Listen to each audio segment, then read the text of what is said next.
aquilo que Ele mandar. Amém? Aleluia. Amém. É muito bom estar aqui, que atmosfera incrível do reino de Deus.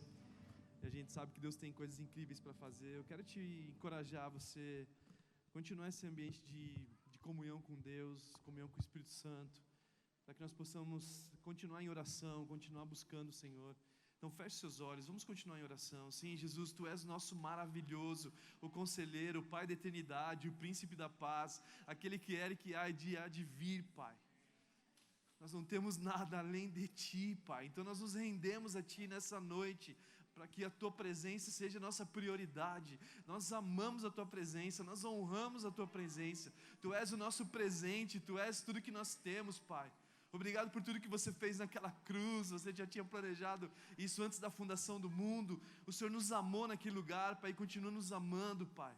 Então que o Senhor nos conduza de forma especial e que o Teu Espírito Santo faça a vontade dEle nessa noite. É isso que eu te peço em nome de Jesus. Em nome de Jesus, amém? Sabe, eu estava orando, pedindo para que o Espírito Santo me desse algumas direções, e eu sinto, Oscar, sabe, Deus, Ele te vê como o rei Davi.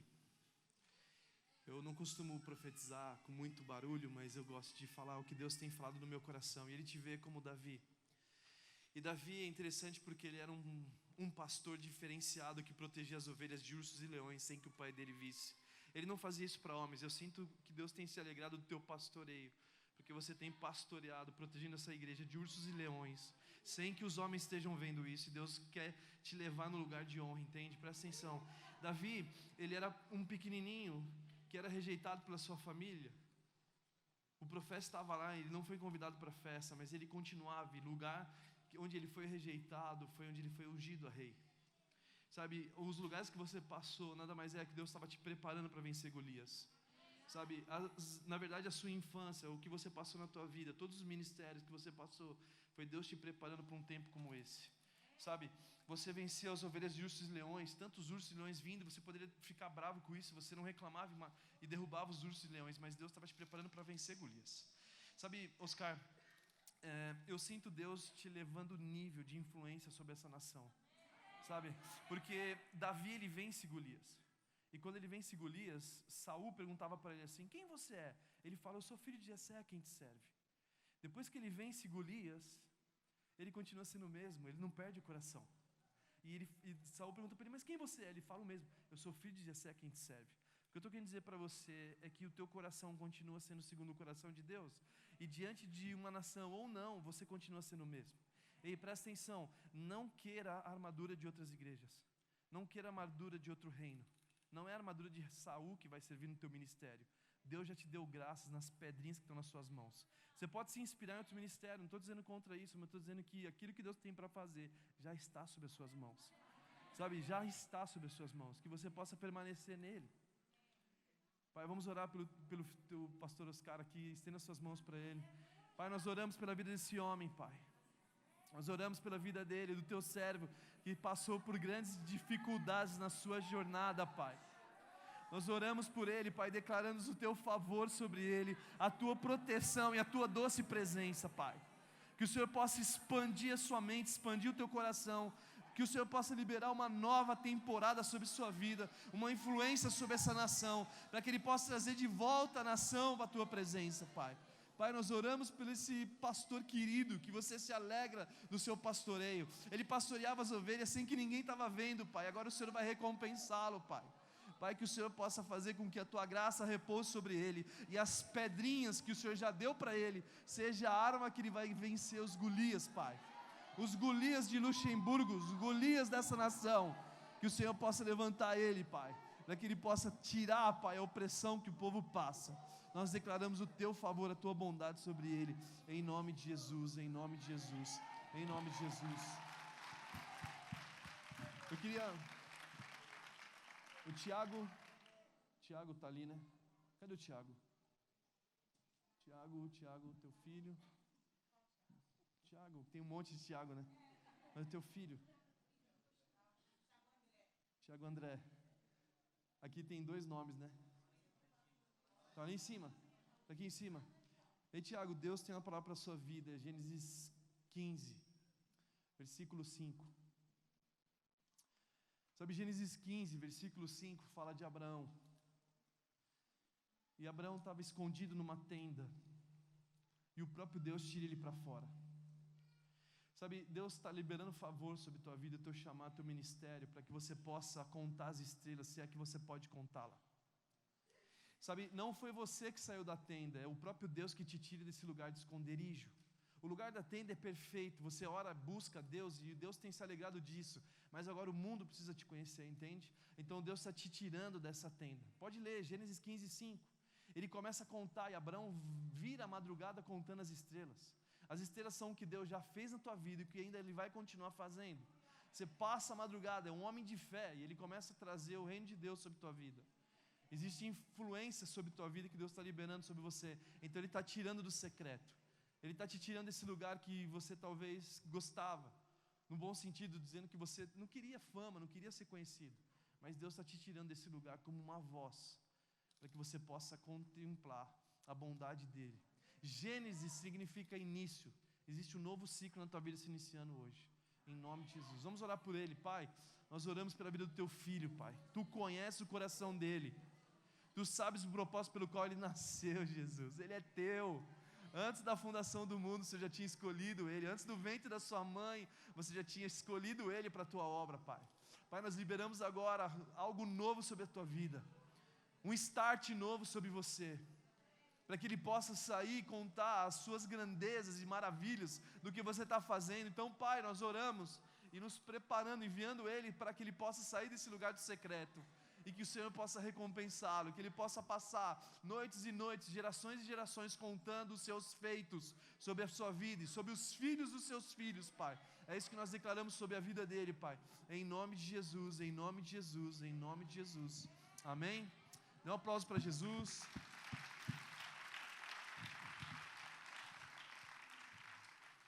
Muito bom estarmos aqui. Eu sei que é um novo tempo nessa igreja. Deus tem mudado esse lugar para algo, sabe? Eu sei que onde a igreja se calou, o mundo tornou voz. E é o momento de nós agora trazermos de volta esses lugares que foram ocupados pelas pessoas que não conhecem a Deus. Porque a igreja muitas vezes ficou fechada em 4 paredes. Nós temos que ultrapassar essas 4 paredes. Nós temos que ocupar a sociedade. Deus nos chama para isso. Sabe, Deus antes da criação do mundo, todas as coisas, Ele já tinha planejado nos fazer a semelhança dEle. Deus, Ele nos fez a semelhança conforme a sua imagem e nos empoderou para nós multiplicarmos a sua semelhança por onde Ele nos levássemos. Por isso que nós somos feitos em mais semelhança. Então Adão e Eva, eles governavam. Adão e Eva, ele conseguia dominar sobre os animais, dominar a terra, mas não dominou a si mesmo. E por ele não dominar a si mesmo, ele se perde. Aí vem Cristo, Cristo restaura de volta. Mas desde a fundação do mundo, nós somos convidados a reinar sobre as nações, a ocuparmos os lugares na sociedade. Romanos, quando nós ouvimos o texto de Romanos 5:7 diz assim: se pela transgressão de um só a morte reinou por meio dele, muito mais aqueles que receberão a Deus a imensa provisão da graça e a dádiva da justiça reinarão em vida por meio de um único homem chamado Jesus Cristo. Reinarão em vida. Esse sempre foi o plano de Deus, nós reinarmos nas regiões celestiais. E por isso que fala também em Efésios 2, versículos 6 e 7, diz assim, que Deus nos ressuscitou com Cristo. Foi Deus que te ressuscitou. E o que Deus faz é perfeito. Então não foi você que ressuscitou, foi o próprio Deus. Ei, Deus ressuscitou você com Cristo. E com Ele nos fez assentarmos nos lugares celestiais em Cristo Jesus, para mostrar nas eras que hão de vir a incomparável riqueza da sua graça, demonstrada em sua bondade para conosco em Cristo Jesus. Então esse texto está falando nitidamente que nós somos convidados por Deus para reinar nas regiões celestiais. O ponto é que muitas vezes nós pulamos as etapas do Cristo. E quando nós pulamos as etapas, nós não conseguimos reinar, porque para nós ressuscitarmos, primeiro eu preciso morrer. Então, sem eu morrer, sem eu passar pela primeira fase, eu não consigo reinar nas regiões celestiais. Então, muitas vezes eu estou querendo acessar o reino, mas eu não consigo chegar, porque para eu ressuscitar, eu preciso morrer. E eu entendo que nós fomos convidados por Cristo para irmos para a cruz. Talvez todos vocês já sabem que Jesus nos convida para nós irmos para a cruz, para morrermos com Ele. Que a cruz não era um plano de marketing, a cruz, na verdade, era Deus sabotando o plano do inimigo. A cruz, na verdade, Jesus, Ele caminha para ela, assim como um rei caminha diante do seu trono. Sabe por quê? Porque eu e você éramos a sua recompensa. Jesus sabia que estava retirando a gente do império das trevas e nos transportando para o reino do seu Filho amado. Então, quando Jesus ele vai para a cruz, ele vai com algo que ele sabia que ele ia dizer assim, tetelestai, foi pago.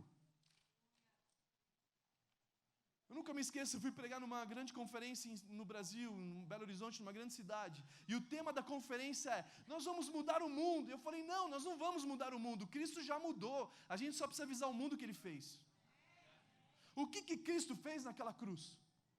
Então, Jesus ele nos convida a não pularmos as etapas do processo de Cristo. Eu preciso morrer para viver. Eu preciso morrer para que eu possa acessar as regiões celestiais e ocupar esse lugar, porque Ele me ressuscitou com Cristo. Mas se eu pulo as etapas, eu não consigo reinar, eu perco acesso.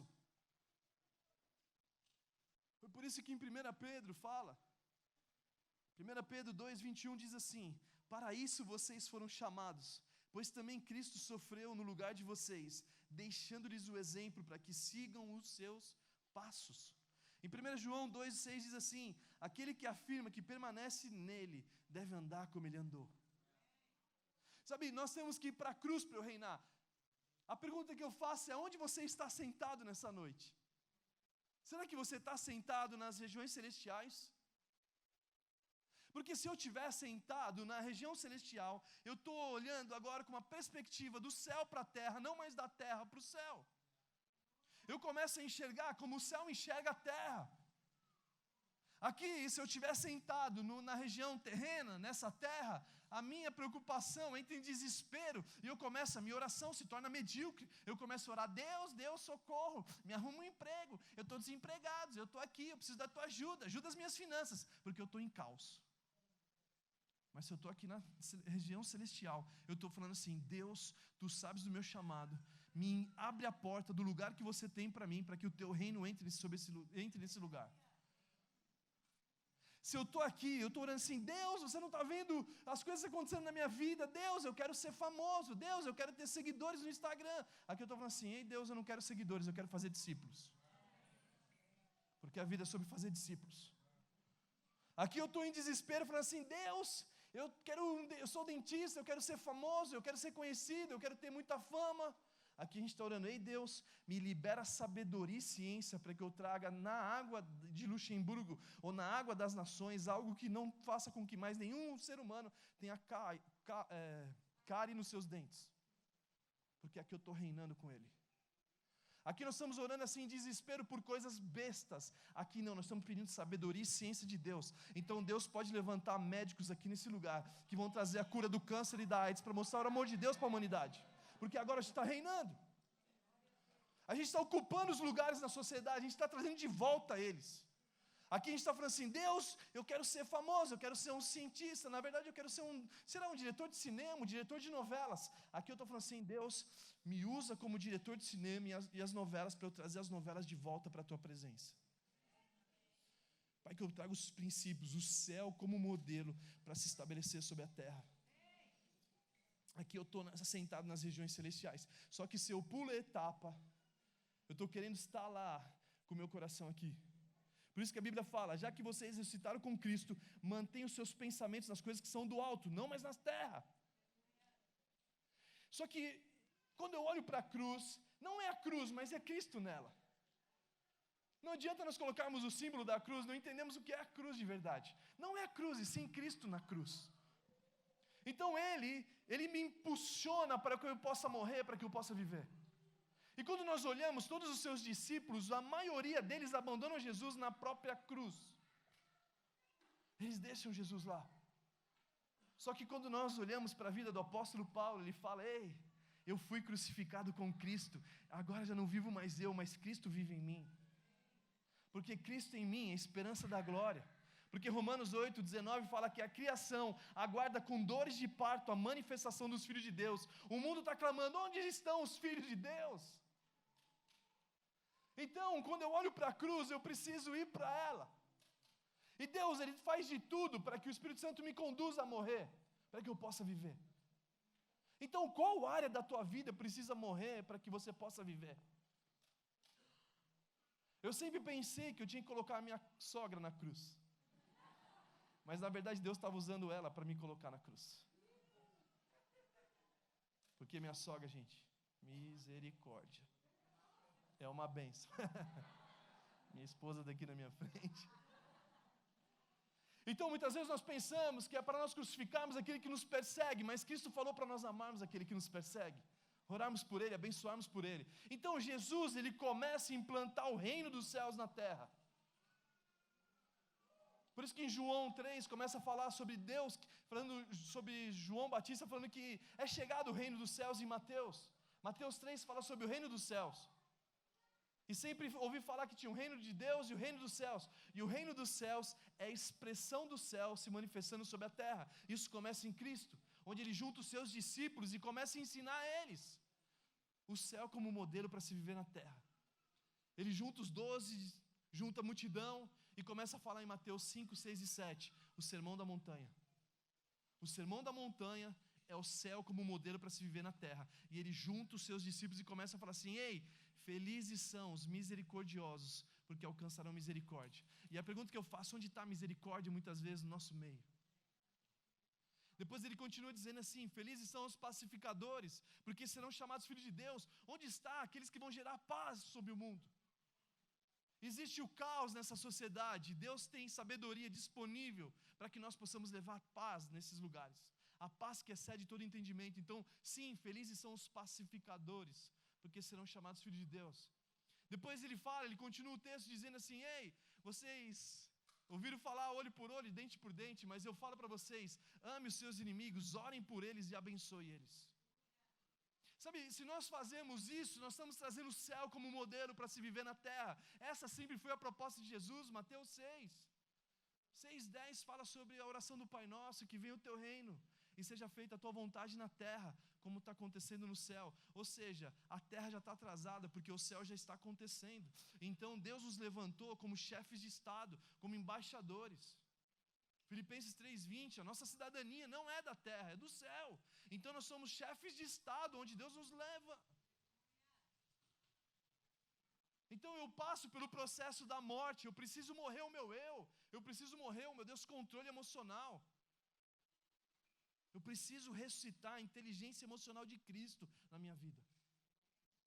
Eu preciso crucificar a minha tristeza, as minhas frustrações, as minhas decepções. O que eu preciso crucificar para que eu possa ressuscitar? O que eu preciso abrir mão para que o céu seja a minha retaguarda? O que eu preciso realmente abrir? Não, eu não quero mais isso na minha vida. Então eu vou para a cruz e eu coloco todas as coisas que não pertencem ao reino dos céus nesse lugar. O problema é que existe uma mentalidade vitimista, não sei como chama esse nome aqui, mas é uma vitimização, onde as pessoas querem ficar na cruz. Ei, presta atenção, a cruz é só um primeiro processo. Não, a gente tem que ficar na cruz, tem que morrer. E o evangelho da morte. Não, nem Jesus mais está na cruz, Ele já ressuscitou. Então sai da cruz, é só uma etapa. Você morre, mas depois você ressuscita. E você abre mão disso para poder ocupar esses lugares na sociedade. E aí sim, Deus te ressuscitou com Cristo. E com Ele te fez assentar nas regiões celestiais. E é nesse lugar que eu estou assentado. E agora já não vivo mais eu, mas Cristo vive em mim. E agora nós definimos o que nós vamos estabelecer sobre a terra. Existe uma influência de tecnologia na nossa geração. Existe um aplicativo chamado Aplicativo da Água. Não sei se vocês conhecem ele. O aplicativo da água foi feito para amar a humanidade. Um jovem simplesmente fabricou um aplicativo que fica te lembrando que você tem que beber água todo dia. Parece a minha mãe. É um pouco pior que a minha mãe. Filho, já bebeu água? Filho, quantos copos de água você bebeu? Não esquece de beber água. Fica falando para mim isso. Esse aplicativo é gratuito, não tem lucro nisso. Ele pensou em simplesmente amar a humanidade. Então existe uma sabedoria e ciência de Deus sobre a tecnologia para a gente manifestar o amor de Deus sobre a sociedade. Mas nós não podemos mais nos calar como igreja. Nós não podemos mais deixar o evangelho entre quatro paredes. Nós temos que alcançar a sociedade e trazer ele de volta para a presença de Deus. Por isso que nós precisamos morrer para poder viver. Por isso que nós temos que ir para a cruz. Por isso que nós temos que nos encorajarmos a irmos para a cruz, para morrer o ego, morrer o eu, para que ele possa ressuscitar sobre a nossa vida, para que ele possa reinar sobre os nossos entendimentos. Que sim, Jesus quer nos levar para o céu, mas a proposta dele é trazer o céu agora sobre a terra. Eu nunca me esqueço de uma história que aconteceu com os meus filhos, o Brian e Kevin. O Brian joga bola, o Kevin também jogava num período, e eles estavam jogando bola no condomínio de casa onde nós moramos, e eu cheguei para eles estavam jogando perto do salão de festa, não sei se é esse nome aqui. E eu cheguei para os meus filhos e falei assim para eles: filhos, não jogarás bola perto do condomínio, salão de festa, porque quebrarás o vidro e serás castigado por 7 dias e 7 noites, e esse é o mandamento para que vai tudo bem na sua vida. E aí passou umas 2 horas, o meu filho foi lá, eles correm dentro de casa, assim, entra, fecha a porta com tudo, chorando: pai, eu quebrei o vidro, e fechou a porta assim. Eles correram para a sala, daqui a pouco toca a campainha, não sei o nome daqui, mas aí o síndico, pode ser inimigo, vai. Aí eu abri a porta, eu falei assim para ele assim: tudo bem, o que aconteceu? Não, seus filhos quebraram o vidro. Eu falei assim: como que eu faço? Não, a gente faz 3 orçamentos e você pode descontar do condomínio. Eu falei: tudo bem, então. Fechei a porta de casa, aí eu vou para a sala. Quando eu vou para a sala, eles estão sentados no tapete, contando a moedinha do cofrinho deles. Eu falei: meu Deus, aquilo corta o meu coração. Eles estão contando a moedinha, contando a moedinha, contando a moedinha. Eu falei: filho, o que vocês estão fazendo? A gente vai pagar, papai, o que a gente fez. Eu falei: filhos, se tivesse 3 vezes mais do que tem aí, não seria suficiente para pagar o vidro. Mas eu tenho uma boa notícia: papai já pagou por vocês, assim como Jesus já pagou também pelo papai. E aí você ensina a criança o caminho que ela deve andar, para que mais tarde ela não se desvie. Sabe, esse é o evangelho de Jesus. Sabe, Jesus, ele morre na cruz dizendo assim: pai, perdoa eles que não sabem o que fazem. A marca do cristianismo é nós amarmos o mundo como nós somos amados por ele. Jesus falou que nisto todos saberão que vocês são os meus discípulos quando vocês amarem uns aos outros. Então nós vamos ocupar a cidade, sim, nós vamos ocupar nações, mas é dessa forma, manifestando o céu como modelo para se viver dentro da sua casa, o céu como modelo para se viver no seu trabalho, amar as pessoas, ser feliz porque nós somos misericordiosos, nós não guardamos rancor. E por isso que nós temos que ir para a cruz, e a todo tempo o Espírito Santo está nos conduzindo a isso. É só você olhar o trânsito. Não sei se vocês aqui é mais tranquilo, mas talvez no Brasil, dirigir carro, você é misericórdia, Jesus. Na nossa cidade a gente é muito conhecido, então eu estou andando assim na rua, a pessoa sorri para mim, eu também sorrio. A pessoa passa no carro gritando, eu grito também, porque eu não sei quem é a pessoa. Mas esses tempos eu estava no trânsito, de repente eu estava muito calmo, assim, eu parecia um anjo. Até Satanás passasse na minha frente com um carro me provocando assim. Aí eu falei: ei, Jesus, você quer me levar para a cruz, né, Jesus? E eu não sei se ele quer crucificar o eu ou o meu carro junto. Porque, gente, tem horas que no trânsito você fala assim: misericórdia, Jesus. Aí eu olhei para o rapaz que falou as palavras assim, xingando mãe, todo mundo. Aí eu falei, quase falei para ele: filho de Betseba. A gente começa a inventar apelidos gospel, né? Seu filho de uma Betseba. Ai, meu Deus do céu. Então nós olhamos a circunstância à nossa volta, e aí Jesus ele continua ensinando o Sermão da Montanha. Ele fala: se alguém roubar a sua capa, ofereça a túnica. Olha o que Jesus fala: se alguém rouba a sua capa, você oferece a sua jaqueta. Se alguém rouba o teu celular, o teus... como que chama aqui? Telemóvel. Se alguém rouba o seu telemóvel, você oferece para ele uma sopa de caldo verde. É absurdo isso que Jesus falou. Mas você imagina alguém fazer isso com você, você oferece uma sopa de caldo verde, ele vai falar assim: cara, mas espera um pouco, de onde você é? Eu estou fazendo mal para você e você está pagando mal com bem? Sim, é porque de onde eu vim, o meu DNA é de lá. E é assim que nós fazemos lá. E aí sim nós vamos transformando a sociedade. Eu contei ontem aqui no ministério, na reunião de casais. Eu tenho minha esposa, a gente está casado há 18 anos. E que 18 anos incríveis. Aventuras, parece montanha-russa, assim, ó. Casamento é uma bênção. Eu estava comentando que eu nunca pensei em me separar. Mas em enforcar ela, tô brincando. E aquela, ela tem uma das virtudes que nenhuma mulher ganha dela. E eu contei ontem isso. Eu falei, aquela, ela gosta de acender a luz e ela não apaga. Nenhuma mulher deve ganhar dela, eu tenho certeza absoluta. Ela acende a luz da sala, ela acende a luz da cozinha, ela acende a luz do quarto. Ela não consegue andar nas trevas, então ela vai acendendo, acendendo, acendendo, acendendo, acendendo, acendendo e deixando. E eu poderia fazer isso, eu poderia trazer a influência das trevas sobre minha casa. Eu não aguento mais, você não apaga a luz, eu não aguento mais essa bagunça, eu não aguento mais isso, aquilo. Mas quando eu olho para o que Cristo fez por mim, eu falo, ei, eu tenho um privilégio de apagar a luz por ela. Aí eu começo a apagar a luz por ela, que eu falo assim, uau, eu tenho uma função então em casa. Porque agora ela precisa de mim, senão ela não precisaria de mim. Eu falo, Jesus, obrigado, porque agora eu posso ser o funcionário, o colaborador dela. Eu levo ela para todo lugar, eu cuido dela, preciso estar sempre atento, porque ela às vezes esquece das coisas. Então, a cruz é isso, igreja. O que você precisa abrir mão para que o céu seja a tua retaguarda?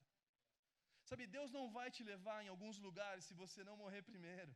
Porque senão você vai chegar lá e você vai, eu não aguento mais. Não, esse lugar não é para essas pessoas. Esse lugar é para as pessoas que já entenderam o propósito da cruz. Entenderam o propósito de ressuscitar. E agora sim estão reinando. Ei, Jesus, a Bíblia fala assim, que Jesus ele humilhou a si mesmo. Quem consegue humilhar aquele que já se humilhou? Ah, mas eu não levo desaforo para casa. Não, não precisa levar desaforo para casa não. Você usa o desaforo para ir para a cruz. Porque aqui não é para nós discutirmos um com o outro. Por isso que eu estou falando desse evangelho.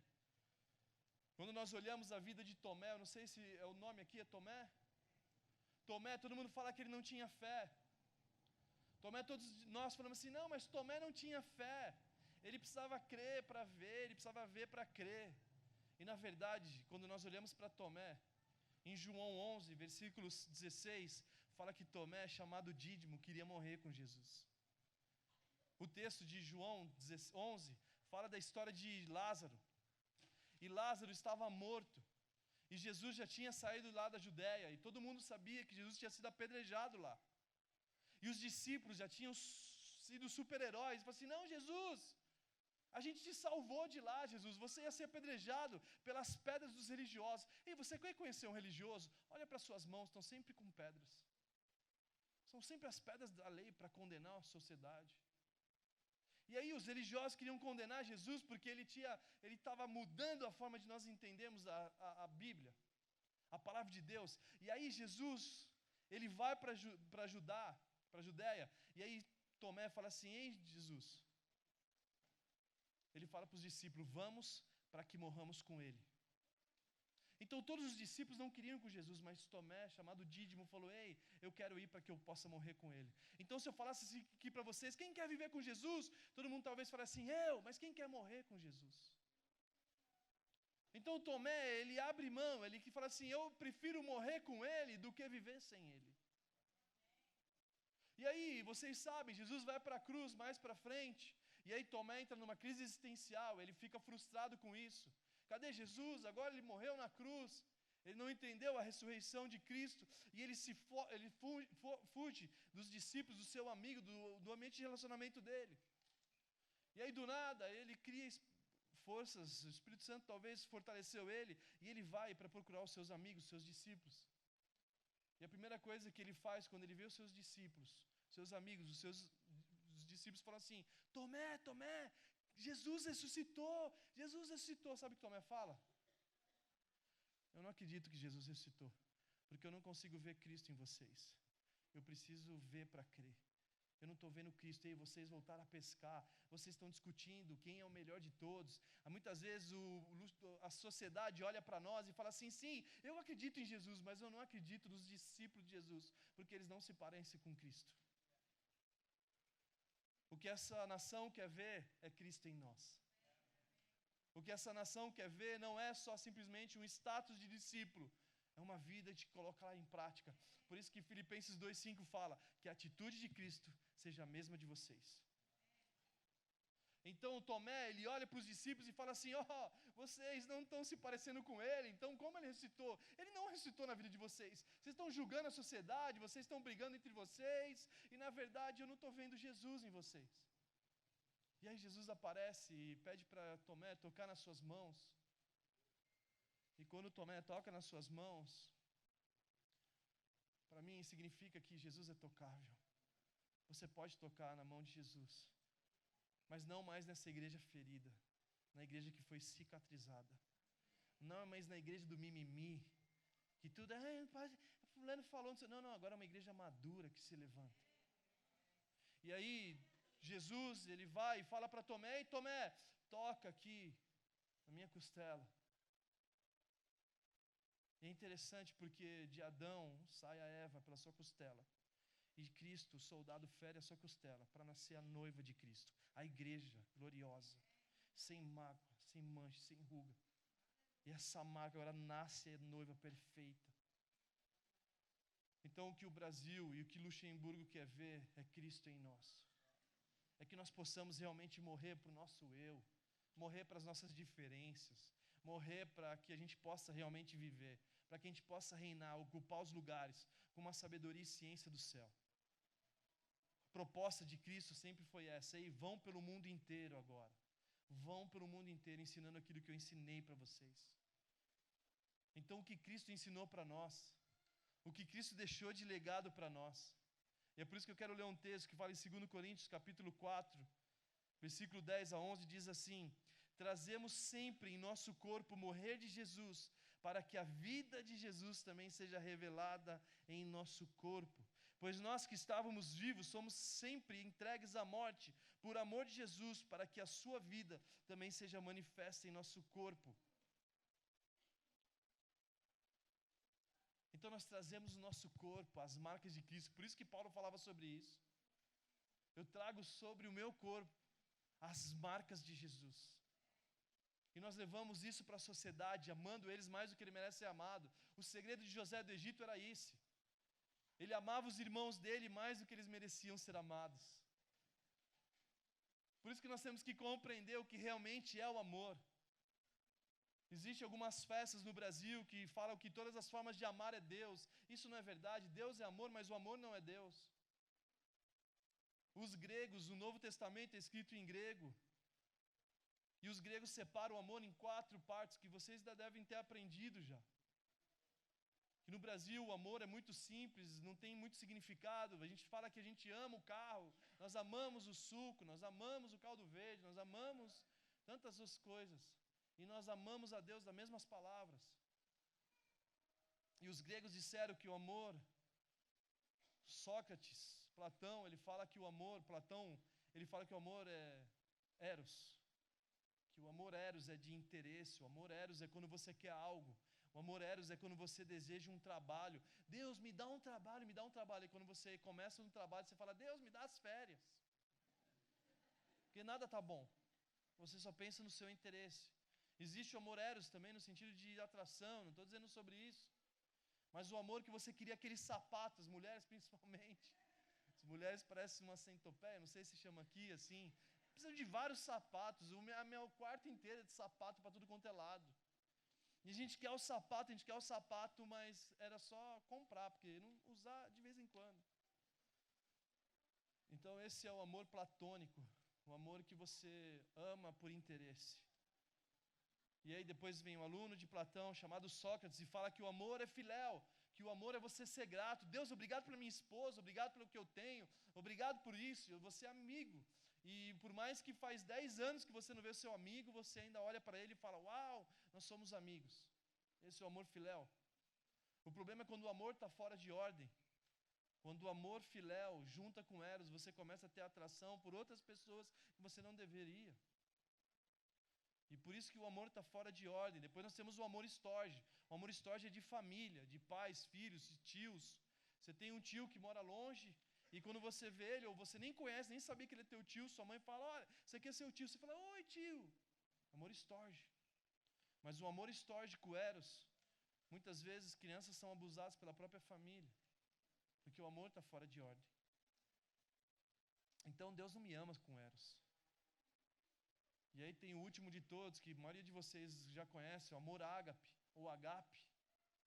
O amor agape, quando você lê os textos, fala que o amor é paciente, que o ágape é paciente, que o ágape é bondoso. Que se eu tiver a plataforma certa do ágape, eu consigo amar as pessoas perfeitamente. Porque agora eu uso o ágape para amar aquela com o eros certo. Eu amo aquela com ágape e o eros certo. Eu amo aquela com o filéu, ela é minha amiga também. Eu amo aquela também com estógena, minha família. Mas antes de todos os amores, existe o ágape, que é o meu fundamento.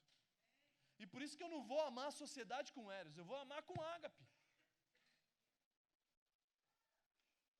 E aí o ágape põe em ordem todos os outros valores de amar. E aí sim, a forma de amar é Deus. Porque Deus me ama pacientemente. Ele ama com bondade. Ele não procura os seus próprios interesses. Ele tudo sofre, tudo crê, tudo espera e tudo suporta. Eu fui fazer um casamento de uma menina e a menina falou assim para mim: o meu pai não vai mais entrar comigo no casamento. Eu falei: mas por quê? Porque todas as formas, todo o meu amor por ele acabou. Todo o meu amor por ele acabou. Eu falei: que bom. Agora você vai amar ele com o amor de Deus por ele. Porque você estava amando seu pai por interesse e não deve ter feito o que você queria e agora você não quer mais ele. Então muitas vezes nós como igreja estamos amando a sociedade por interesse. Se eles não fazem o que a gente quer, a gente rejeita eles. Mas Deus pediu para nós amarmos. Pai, perdoa eles que não sabem o que fazem.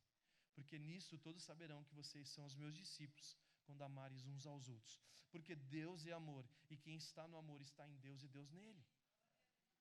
Então nós, como igreja lá no Brasil, nós somos conhecidos por uma igreja que ama. Eu tive um café de pastores, eu nem sei se eu deveria estar falando isso aqui, mas eu tinha um café de pastores, e os pastores queriam como faziam com Jesus? Eles chegavam para mim e falavam assim: mas Juan, por que você tem voluntários gays? Eu falei: porque eu também tenho os mentirosos. E por que eu não tenho eles? Deus amou eles também. Eu crio o caminho para que o Espírito Santo que convence, não sou eu que convenço, mas o Espírito Santo convence. Nós temos vários testemunhos. Nós temos um testemunho de uma moça casada com 6 anos, com outra na França, por muitos anos. Ela passou no hangar, ela ficou 1 semana com a gente. E ela falou: Juan, não quero mais voltar para a França. Eu falei: então você mora na nossa casa. Morando junto com os nossos filhos em casa. Tinha, na época, tinha mais de 8 pessoas. Tinha australiano morando, americano, francês. Tinha um quarto dos meninos, quarto das meninas. Era uma bagunça aquela casa. Mas hoje ela está dando aula num seminário muito reconhecido no Brasil, para pastores aprender como lidar com essas pessoas. Que Deus restaurou ela. A gente tem pessoas que chegou lá com trejeito e hoje estão andando de forma perfeita. Tem pessoas que ligavam, estavam numa sexta-feira ligando, chorando no culto nosso, falaram assim: o que você está chorando? Eu acabei de falar com meu pai. Eu falei: porque pai, me ensina a ser homem, eu não quero mais ser gay. Então nós preparamos um lugar para que as pessoas cheguem. Cheguem para conhecer o amado da nossa alma, cheguem para conhecer Jesus. E nós não viemos para condenar o mundo, nós viemos para que eles fossem salvos por meio dele. João 3,17. E aí os pastores perguntaram: mas qual o objetivo do hangar? E você precisa responder curtas perguntas. Eu falei: o mesmo de Cristo. E qual é o de Cristo? Eu falei: revelar o Pai. Porque o que eu faço, eu vi o meu Pai fazer. Tudo que vocês estão vendo é como se você estivesse vendo o Pai. Ah, mas você deve estar falando assim: sim, Juan, Deus é amor, mas Ele é justiça. Sim, Romanos 5, 8, capítulo 8 em diante fala que a justiça de Deus foi feita por um justo chamado Jesus. Um justo morreu por todos os injustos, chamado Jesus. Que a ira do homem, Tiago 1,19 fala que a ira do homem não produz a justiça de Deus.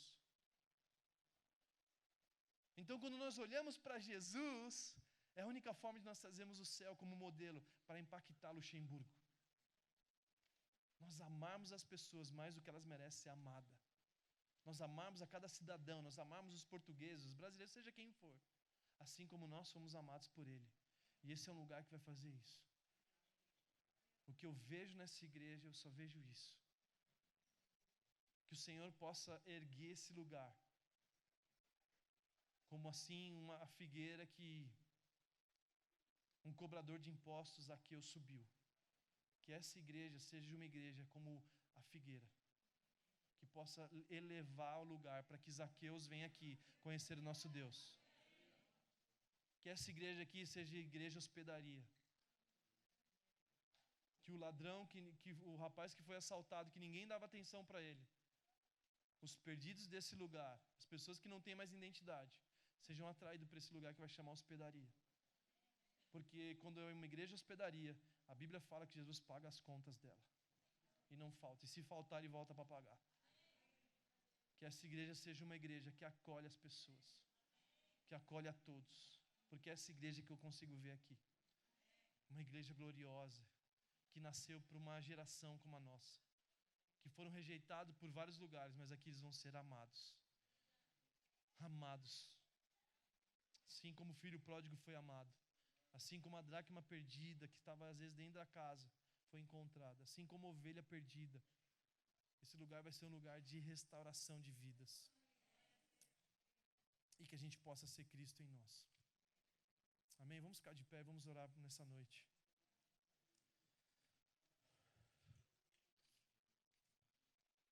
Então que cada um de nós possamos entender o que aconteceu na cruz. Que o primeiro processo é morrer. O segundo processo é ressuscitar e o terceiro é reinar. Que vocês passem nessa conferência por esses processos. Eu amo conferência, mas o que que me empolga é o pós-conferência. É o que nós vamos fazer depois dessa conferência acabar na sociedade. É o que nós vamos chacoalhar essas nações. Porque a criação aguarda com dores de parto a manifestação dos filhos de Deus. Nós vamos ser uma voz para esse lugar. Nós vamos ocupar de volta lugares que eram abandonados, porque a igreja se calou e agora nós vamos se tornar voz. O Espírito Santo